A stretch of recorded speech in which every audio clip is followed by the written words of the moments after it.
LNG Leaders in association with Cheniere Energy.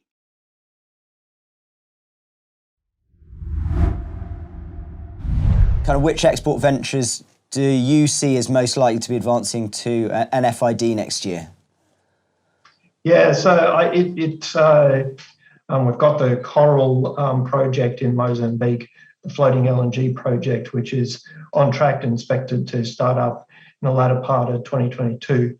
And then we've got Golden Pass project in the US Gulf Coast that is progressing well and is on schedule. And then there's a number of other US Gulf projects that are progressing well that should be well familiar with. And then clearly what's happening in Qatar and the North Field expansion is exciting for all of us. And we're looking forward to working with the Qataris on that. Hello and welcome to LNG TV and today's episode of LNG Leaders. I'm Will Dawson and it's an honour to welcome Andrew Barry to the show. Andrew is Vice President Global LNG Marketing for ExxonMobil and Chairman of ExxonMobil LNG Market Development. He has spent almost 30 years with Exxon in global roles across upstream through to downstream, including Managing Director of the acclaimed Papua New Guinea LNG. Andrew, welcome to the show. Thank you, Will. It's really great to be here.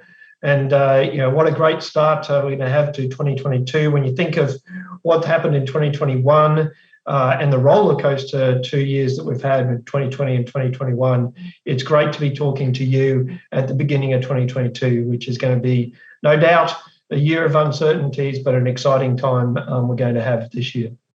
Speaking of an exciting time, it's certainly been an incredible year, as you said at the start of the show. We've seen spikes in gas, LNG, and indeed sort of charter prices as well.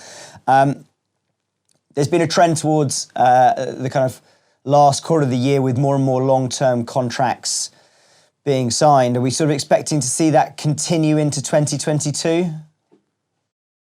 Yeah, I don't think if you and I were having this conversation this time last year, we would have thought that JKM in US dollar equivalent terms hit $56, and then now within Europe in again US dollar terms prices are above 40, and it's been a really interesting year to see that dynamic, right? And I think that many sort of factors have created the market situation that we've got at the moment, but certainly that increase in demand, particularly out of Asia Pacific, has played into that. And what we've seen is with the impact of, call it, lower investment over the last few years, that we've got ourselves into this supply demand situation that has pushed up the prices. And so then that trend for long-term SPAs and deals, which this year I think is going to be one of the highest years on record, has been a result of that, and I think is going to be very, very important to then build onto additional supplies. And so I think that trend is going to continue, certainly in the near term. Well, and then I guess the next question follows straight on from that. So with this market landscape changing fairly significantly, kind of which export ventures do you see as most likely to be advancing to an FID next year? Yeah, so when we've been seeing a lot of these deals, and there has been a few FIDs that have happened this year, but I think those deals are supporting FIDs to come next year. And certainly, if you look at our portfolio, we're really excited about the opportunities that are coming up in front of us. We've got the Coral project in Mozambique, the floating LNG project, which is on track and expected to start up in the latter part of 2022. And then we've got Golden Pass project in the US Gulf Coast that is progressing well and is on schedule. And then there's a number of other US Gulf projects that are progressing well that should be well familiar with. And then clearly what's happening in Qatar and the North Field expansion is exciting for all of us. And we're looking forward to working with the Qataris on that. And then there's been, you may have seen some recent positive press and that has come out of Papua New Guinea with some of the agreements that have been progressed with the government there. And so there's a mix of a few of the projects that we're working on, and I feel very confident about that the market and as we talked about, the long-term SPAs that I think are going to underpin those FID decisions. And so I think it's a very positive outlook for us. And so thinking more specifically about kind of downstream markets, so we're seeing pretty rapid investment and growth in, be it LNG to power, bunkering, small-scale LNG. How important do you see it is that you're investing in downstream LNG value chains, both for sort of suppliers and for host nations? I guess perhaps similar to your recent announcement of your venture in Albania.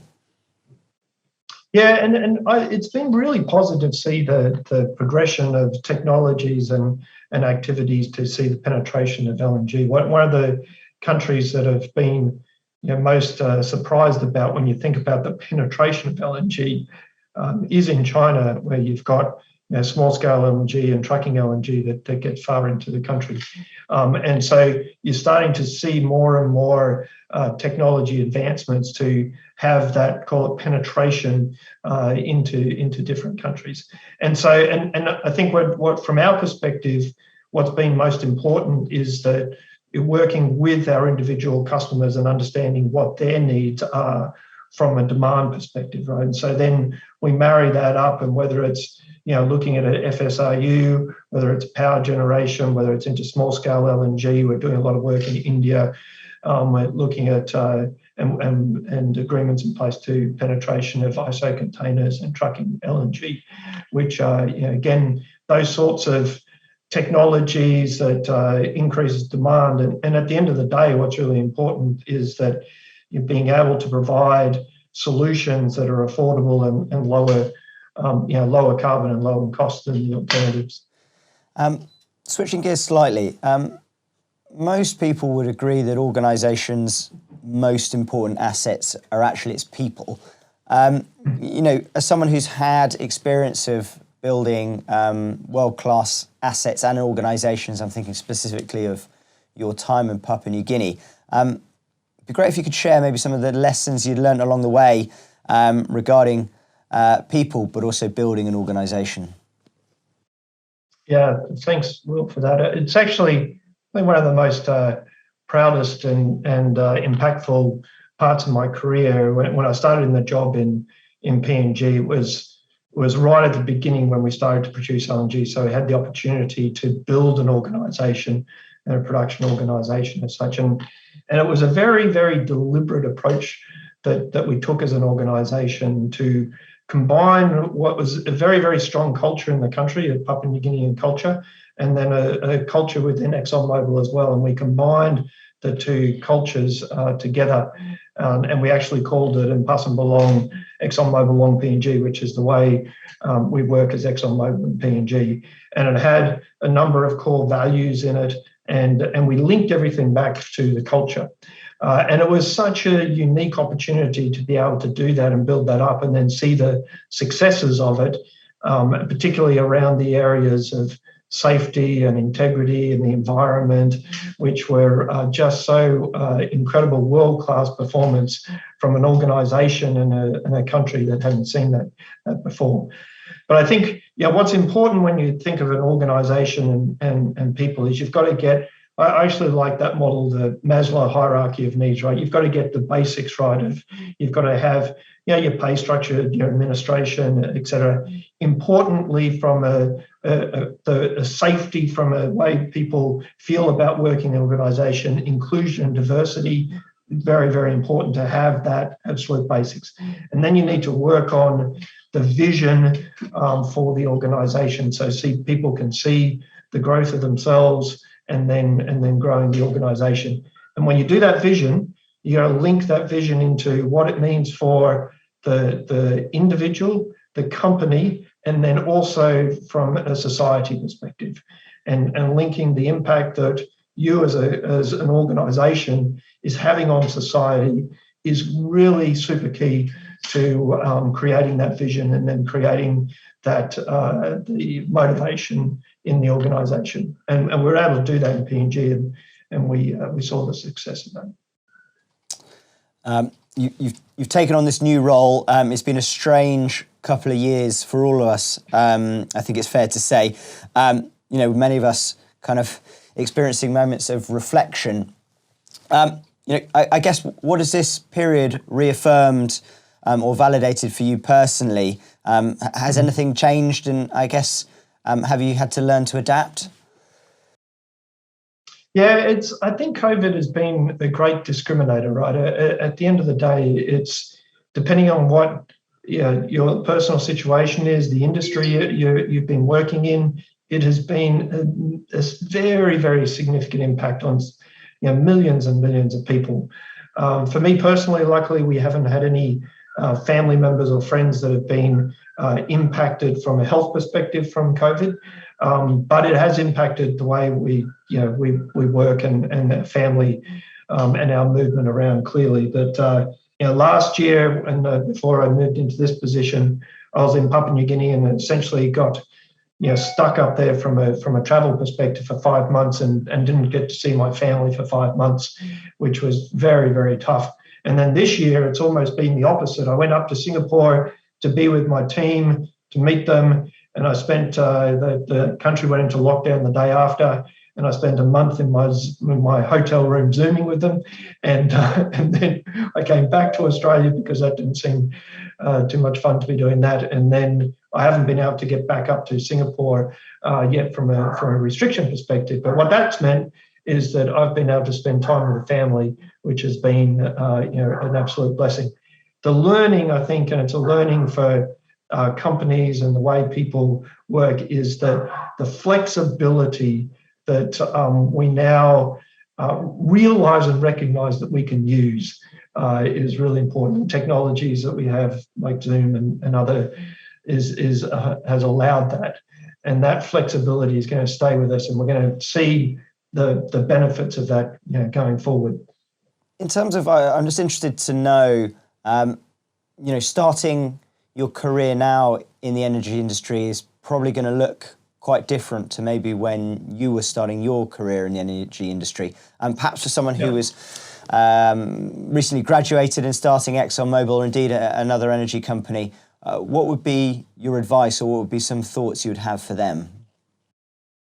Yeah, so I'm very, very excited about the future of the energy industry and ExxonMobil and the activities in particular that we've been doing in the last couple of years, which is looking at and working with the energy transition and lower carbon alternatives that we're working in. And so to me, if I was starting in the company and starting in the industry, I'd be full of excitement, because I think that when you step back from it all, the world has got an increasing population, an increasing standard of living, and we're going to need to work together to be able to find that solution. And what you can and what we can in the company do to provide that solution and see what the end result is on the standard of living of people around the world is extremely exciting. And so the world has got a massive challenge in front of us. We as a company are going to be part of the solution, and we're going to be a leader in that solution. And it's an exciting place to be. And finally, we always like to finish up looking or thinking about impact. When one day, hopefully a long time from now, you're looking to retire and kind of look back at your career, what would you like your impact to have been? Well, that's an interesting question. I've done the quarantine a few times over the last couple of years. It's not the funnest thing to be doing, but I was in quarantine at one time and last year, and it happened to be the 50th anniversary of my father's passing away. He died tragically 6 months before I was born, and he was a civil engineer. And at that time, as I was reflecting on his very short life, he died when he was 25, and what he'd be thinking of today, the society, the company I work for, and for me, I think he would be awe-inspired by what we do as a company and as an industry. When you think about the energy that we supply for the world, And then I think that I would like to think he'd be proud of what I've done from a people perspective, right? Because at the end of the day, to me, what's the most important thing from when you are going through your life is the impact that you have on other people, right? And improving people's lives, developing people, improving society from a standard of living perspective, and everything that you do from that. And so as I look back on my career, I'd like to think that he would be proud of what I and the company have done in that respect. Andrew, no doubt, I'm sure he and you can be incredibly proud of your career to date and the impact you've had. Thank you so very much for joining us today here on LNG TV. We wish you every continued success in your new role, and also for ExxonMobil LNG heading into 2022. Thanks a lot, Will. It's been a pleasure. Hopefully we can do this in person one day. Andrew, all the very best. And thank you indeed for watching. This has been LNG TV and today's episode of LNG Leaders. Until next time, bye-bye. LNG Leaders in association with Cheniere Energy.